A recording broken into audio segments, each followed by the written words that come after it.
Bonjour à tous et bienvenue sur la chaîne de l'Airsoft. Aujourd'hui on se retrouve pour une nouvelle présentation, une petite review d'une ARP9 qui nous vient tout droit de chez GNG, GG, GNG, GNG, c'est comme tu veux, perso je m'en fous.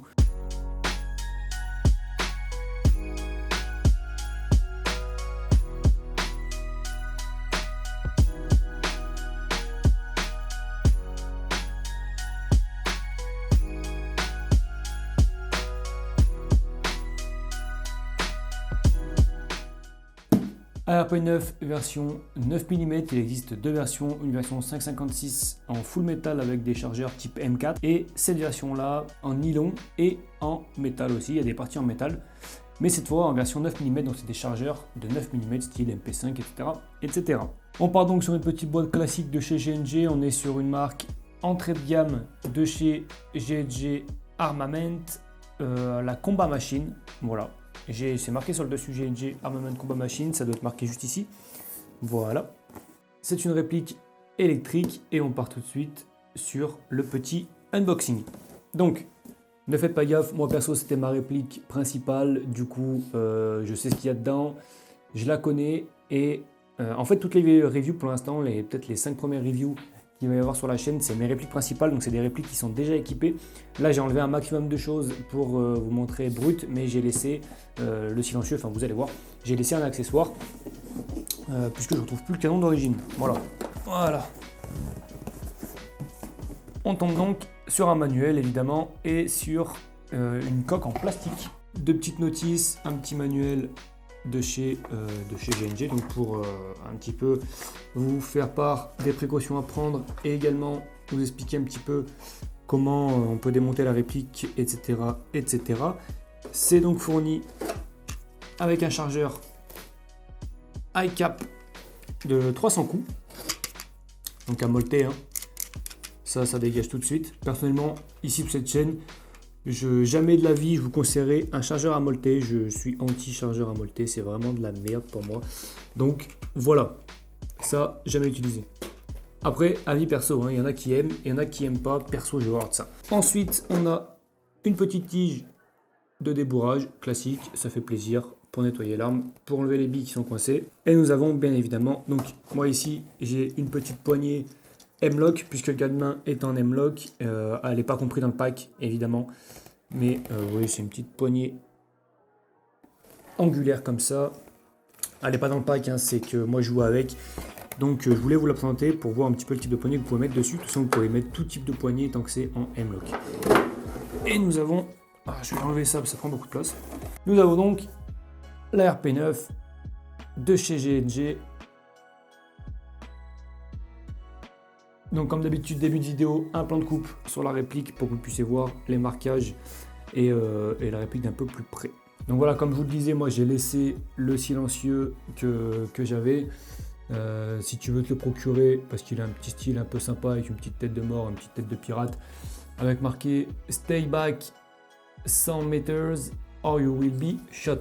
Reste derrière les 100 mètres où tu seras touché en gros, où je vais te tirer dessus. En gros, je suis pas hyper anglais. Donc si tu veux te procurer celui-ci, je te mettrai le lien dans la description. Il coûte, je crois, une quinzaine d'euros. Et il rentre pile dans le garde-main. Et ça, c'est plutôt cool. Et il n'est pas trop long. Parce que le but de cette réplique-là, c'est vraiment d'avoir quelque chose de compact. Elle fait seulement 50 cm en crosse rentrée pour 60 cm en crosse dépliée. Donc il n'y a que deux positions sur la crosse, 3 en comptant la crosse rentrée en gros. Réplique électrique, puissance d'environ 345 fps sur papier, donc elle n'est pas passée au chronie, mais en tout cas elle dépasse les 1 joule. Et ça c'est cool pour une combat machine, pour une SMG comme ça, dépasser les 1 joule, généralement c'est sur 0,8, 0,9. Là on est sur du 1 joule, 1 joule 1, donc c'est pas vilain. Matériaux métal et polymère. Qu'est-ce qui est donc en métal sur cette réplique? On a le rail Picatinny sur le dessus qui est en métal, on a le canon qui est en métal, on a le garde-main qui est en métal, on a la queue de détente, le sélecteur, le bouton de ramement mais qui est factice sur cette réplique. On a les organes de visée qui sont rabattables et qui sont en métal donc. On a le guide de crosse, les deux tiges qui servent à maintenir la crosse, eux, sont en métal. Dommage parce qu'ils rouillent, ça c'est plutôt dommage. On a le levier d'armement qui est en métal, le bol cache évidemment, et on a aussi le cache-flamme d'origine qui est en métal, mais moi je l'ai enlevé et je sais plus où je l'ai mis. Qu'est-ce qui est en polymère donc sur cette réplique? La poignée, la crosse et le corps. Évidemment, l'éjectoire de chargeur est également en polymère. Pour les différents marquages, on a sur le garde-main marqué le M ici de M-Lock, de l'autre côté le M de M-Lock et le GNG. Ça vous y verrez sur le plan de coupe qui est en début de vidéo. On a le GNG qui est marqué sur l'emplacement du chargeur. On a le numéro de série côté queue de détente juste ici au-dessus du pontet. Et puis bon, en gros c'est à peu près tout en termes de marquage. Après je suis pas hyper fan des armes où il y a beaucoup de marquage. Enfin des répliques du moins. Je préfère quand c'est sobre. Et en vrai celle-là, elle est hyper maniable. Franchement c'est une réplique. Le seul truc où j'étais un peu déçu, en fait c'est un peu de ma faute, c'est que j'aurais dû prendre la version 5.56 parce que les chargeurs type 9 mm rentrent pas dans mon gilet, enfin rentrent dans mon gilet mais justement sont trop hauts et rentrent trop facilement et j'ai tendance à les perdre sur le terrain. Du coup j'aurais préféré prendre la version 5.56 puisque j'ai beaucoup de chargeurs M4 et ça aurait été bien plus pratique pour moi. Et à mon goût elle manque un peu de poids, donc la version 5.56 qui est en full métal m'aurait mieux correspondu, je sais pas comment on peut dire ça, mais enfin bref vous avez compris. Pour le sélecteur, il n'est pas ambidextre, il est seulement du côté gauche de la réplique. En revanche par contre l'éjectoire de chargeur, lui, il l'est. Pour le poids, 2,15 kg sur la réplique, donc c'est à mon goût pas assez. Je préfère taper dans des répliques qui sont pour moi, je parle pour moi, au minimum 2,5 kg, 2,8 kg. J'aime bien m'approcher des 3 kg où on sent vraiment qu'on a une réplique un peu plus costaud. Enfin, le poids ne fait pas la robustesse de la réplique, mais j'aime bien d'avoir quelque chose qui ressemble plus à la réalité plutôt qu'un truc hyper léger. Voilà, donc 2,15 kg pour celle-ci. La crosse, comme je le disais, ajustable en deux positions. Donc, on a une position qui est complètement fermée en fait, et une position déployée. Et là, on est sur normalement 59-60 cm de réplique cross déployée. Le seul truc que j'aime pas sur cette réplique, qui est aussi dommage, enfin le seul truc, il y a différents trucs que j'aime pas sur cette réplique, mais il y en a beaucoup que j'aime. C'est la crosse qui est beaucoup trop courte, donc à mettre peut-être une crosse type M4, puisqu'on peut changer le tube et changer la crosse, pour y mettre une crosse type M4, parce que là, elle prend vraiment pas toute l'épaule, et ça c'est vraiment dommage du coup. Avec ce genre de chemise, quand on vient épauler, on a tendance à glisser tout de suite, surtout que je viens pas épauler ici. Pour pouvoir m'aligner à la réplique, il faut vraiment qu'on soit un peu plus haut, et là, elle a vraiment tendance à glisser, et ça c'est vraiment dommage. En plus de ça, tant que je suis sur la crosse et le tube de crosse, on a l'emplacement de batterie, hop, on retire la crosse, on a ici un petit capuchon, on vient le retirer, et nous avons ici l'emplacement de la batterie. Et là, il n'y a pas beaucoup de place, honnêtement. Il y a la connectique mini Tamiya, il y a le fusible, il y a le MOSFET, puisque celle-ci embarque un MOSFET, on y reviendra un peu plus tard. Et là, vous voyez tout le câble qu'il y a, et en fait, tout ce qu'il y a pour un si petit tube de crosse. Bon là, je sais pas si vous allez voir la vidéo, hein, c'est vraiment histoire de vous montrer comme ça. Mais en tout cas, ce genre de batterie LiPo 7.4 double stick, ça rentre, mais va falloir faire un peu de câble management et pas forcer comme un bourrin parce que c'est vraiment ric-rac. Sur ce genre de réplique, ils conseillent les batteries 11.1 déjà, et en version 900 mAh, donc c'est les toutes petites, elles doivent faire la moitié de celle-là en fait. Elles sont toutes petites mais un peu plus épaisses. Parce que vraiment, c'est un peu dommage cette réplique, c'est qu'il n'y a vraiment pas beaucoup de place. Et on a toujours peur en mettant nos batteries de venir fracasser le MOSFET ou d'éclater le fusible. Donc voilà, pour moi, sur cette réplique, gros point faible, vraiment. J'ai une HK416 qui est juste derrière là-bas, que je vous présenterai d'ailleurs prochainement. Vraiment, je préfère largement les emplacements dans la crosse plutôt que dans le tube.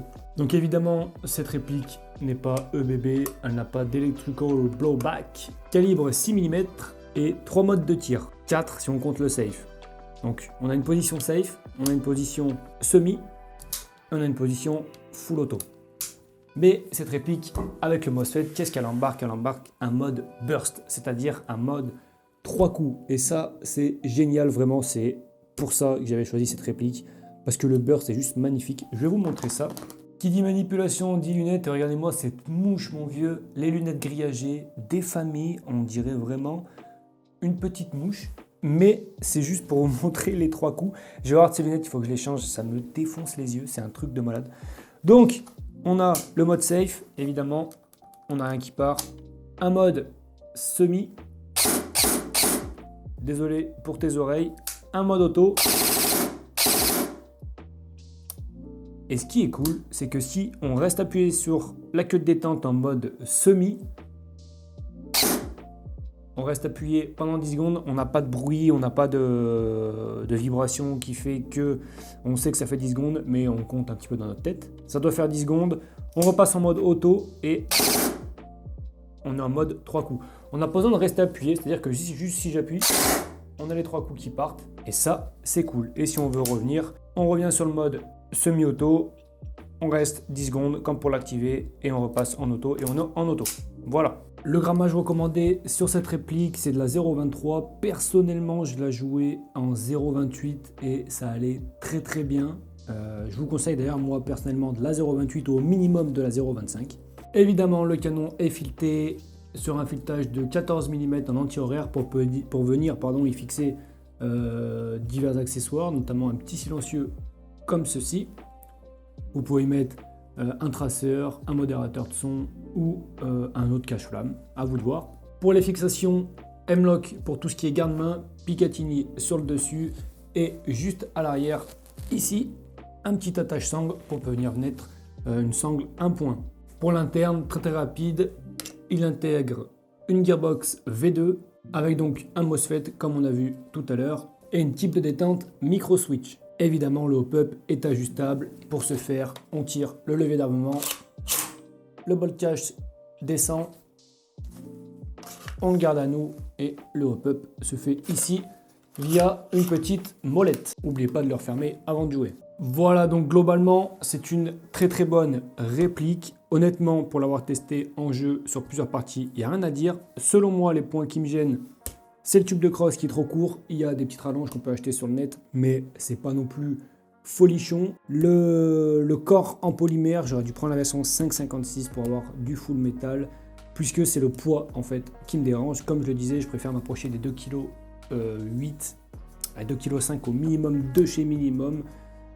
Après, par contre, ce qui me plaît cette réplique, parce que là je parle des points négatifs parce qu'il faut en parler, ça c'est des avis perso, mais ce qui me plaît beaucoup, c'est la maniabilité de l'arme de par sa taille, c'est-à-dire que l'attache sangle qui est juste ici, avec une sangle 1 point qui nous permet vraiment d'avoir l'arme qui vient pas nous taper, d'avoir la réplique pardon, qui vient pas nous taper dans les genoux quand on court et quand on sort PA. C'est-à-dire qu'en action, si on lâche la réplique, elle va s'arrêter au niveau de notre hanche. Et ça, c'est vraiment cool comparé à des types M4 qui en sangle 1 point, on la lâche, ça vient nous taper la guibole, c'est très chiant, ça fait mal. Et en plus de ça, c'est pas agréable tout simplement de jouer comme ça. Donc gros point fort pour ça. Et gros point fort sur le mode burst, vraiment je suis tombé amoureux de ce mode, je cherche que des répliques avec des bursts parce que c'est assez autorisé en assaut, ça dépend des associations où vous allez, mais ils autorisent souvent le semi et le burst, mais pas le full auto, donc d'avoir un burst, ça nous crée un réel avantage sur l'adversaire, et ça c'est pas négligeable tout simplement, donc ça très très cool, vraiment très cool sur cette réplique. Après pour le prix, la réplique on la trouve aux alentours des 220 €, je te mets évidemment un lien dans la description. Mais pour le prix, j'aurais aimé avoir un peu plus de... Par exemple, un bolt cache qui reste ouvert pour pouvoir régler le hop-up en direct, avec du coup le bouton de rarmement qui peut être fonctionnel. Qu'est-ce que j'aurais aimé d'autre? Un peu plus de poids, j'aurais aimé une crosse plus large, une crosse plus large, j'aurais aimé un tube de crosse plus long, mais bon en fait si tu veux une réplique compacte, t'as pas le choix d'avoir un tube de crosse court, d'avoir des batteries spécifiques à mettre dedans. Il y a des LiPo 11.1 qui rentrent dedans, mais c'est de la 900 mAh, donc prévoyez-en 2 ou 3, 2 sûrs, une le matin, une l'après-midi, 3 si vous êtes le genre de joueur à défourailler dans tous les sens, puisqu'elles n'ont pas des grandes autonomies comparées à de la LiPo 7.4 en 1300 mAh ou autre. Voilà, donc c'est tout pour cette réplique. J'espère que la vidéo t'a plu. Si c'est le cas, n'hésite pas à t'abonner juste ici. Normalement, c'est là. Je suis pas sûr, mais normalement, c'est là. À mettre un petit like, ça fait plaisir, c'est la récompense. C'est ce qui motive à continuer les vidéos. N'hésite pas à me suivre également sur les réseaux sociaux. Instagram, qui est sur la bannière de la chaîne ou qui est dans la description également. Et sur Twitter. Sur ce, porte-toi bien. Reste fair play, c'est le plus important. Porte bien tes protections, c'est encore plus important. Mais surtout, profite bien, amuse-toi sur le terrain, c'est ce qui compte. Moi, je te retrouve pour une prochaine vidéo, dans une nouvelle review, avec une nouvelle réplique. Je ne sais pas encore laquelle, ce sera la surprise. J'espère que cette vidéo t'a plu. Je te dis à la prochaine sur la chaîne d'Airsoft. Ciao, ciao.